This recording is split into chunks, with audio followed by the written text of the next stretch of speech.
আসসালামু আলাইকুম এভরিওয়ান, আশা করি সকলে ভালো আছেন। আমি আলহামদুলিল্লাহ অনেক ভালো আছি। এই তো আজকে ঘরোয়াভাবে আমি মচমচে ফ্রেঞ্চ ফ্রাই বানিয়ে দেখাবো। অ্যাকচুয়ালি এটাকে মশলা ফ্রেঞ্চ ফ্রাই বলা হয়, কারণ এর ভিতরে অনেক প্রকার মশলা ইউজ করা হয়েছে, যার কারণে এটাকে মশলা ফ্রেঞ্চ ফ্রাই বলে।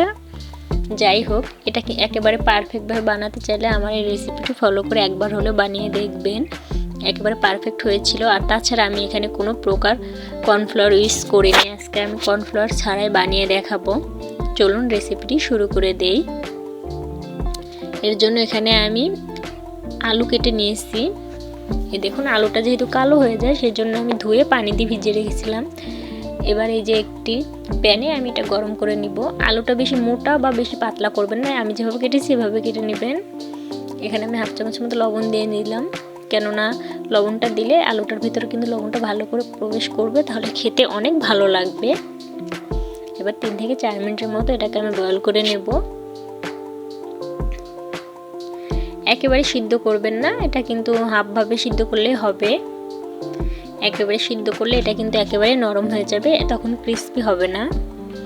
এটাকে একটি ছাঁকনির সাহায্যে আমি ভালো করে ছেঁকে নিয়েছি। এখানে কোনো প্রকার পানি নেই। এবার এর ভেতরে আমি 2 টেবিল চামচের মতো আটা দিয়ে দেব। আপনারা কিন্তু চাইলে এখানে ময়দাটাও ইউজ করতে পারেন। এবার এখানে আমি 1/2 চামচের মতো মরিচের গুঁড়ো দিয়ে দেব এবং 1 চামচের 3 ভাগের 1 ভাগ হলুদের গুঁড়ো দিয়ে দেব। আপনারা কিন্তু হলুদ আর আপনারা এখানে মরিচের গুঁড়োটা আপনাদের পছন্দ মতো দিবেন। যাই হোক, এখানে আমি 1/2 চামচের একটু কম জিরার গুঁড়া দিয়েছি। জিরার গুঁড়োটা দিলে কিন্তু ফ্লেভারটা অনেক ভালো আসবে, তাই অবশ্যই এটা দেওয়ার চেষ্টা করবেন। আর আমি এখানে যে মশলাগুলো দিয়েছি এটা সচরাচর সকলের ঘরেই থেকে থাকে। এই যে দেখুন, এখানে আমি ধনেপাতা দিয়ে দিয়েছি হালকা, আর সাথে 2 চামচের মতো পানি দিয়ে দিয়েছি, যাতে এটা মাখাতে খুব সুবিধা হয়। আর যারা আমার ভিডিও দেখে থাকেন তারা অবশ্যই জানেন, নুসরাত ফারিয়া 2.0 চ্যানেল মানেই হচ্ছে একেবারে ঘরোয়া পদ্ধতিতে রান্নার রেসিপি। যাই হোক, এটা মাখা হয়ে গেছে। এবার আমি একটি প্যানে তেল গরম করে নেব। তারপরে আমি ফ্রেঞ্চ ফ্রাইগুলো দিয়ে দেব। আর হ্যাঁ, আমার এই ভিডিওটির কোনো অংশ যদি আপনার ভালো লেগে থাকে তাহলে কিন্তু অবশ্যই আমার চ্যানেলটি সাবস্ক্রাইব করবেন।